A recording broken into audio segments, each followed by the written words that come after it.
It's not that the resort's website or brochure is actively trying to mislead. It's just that the photographs were taken before it stopped raining. After 10 months of severe drought, the cracked shoreline barely resembles the green and blue peacock pages. And while Mohawk shorelines and evaporated boat launches are not the best sell for a resort getaway, the browned beachfronts offer a troubling symbol of just how alarming the water situation has become for southeast Brazil.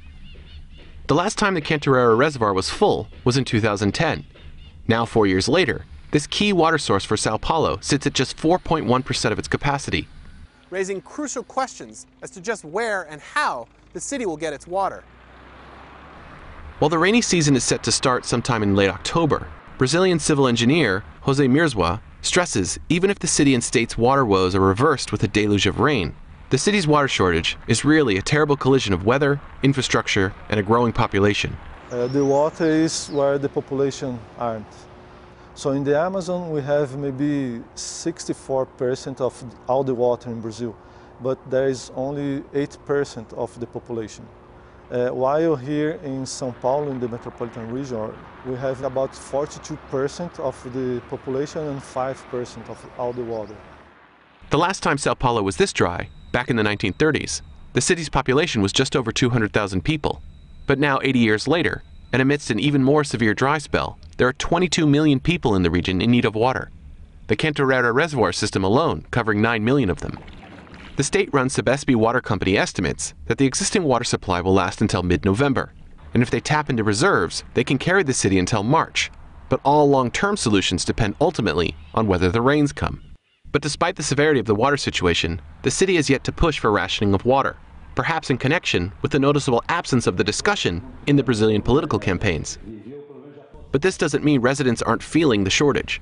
Voto, reclamam. Aí você vê os prejuízos, você vê no site, no Facebook. Ah, pô, fui no Quitandinha, o banheiro estava sujo. Quer dizer, você vai, como é que você vai fazer manutenção sem água? A água, você tem caixa aqui, reservatório, mas rápido acaba, 1 hora, 2 horas acaba. Então, tivemos reclamação bastante, a maioria teve reclamação de limpeza, de higiene, né? For bar owner Flavio Perez, the pinch started just after the World Cup.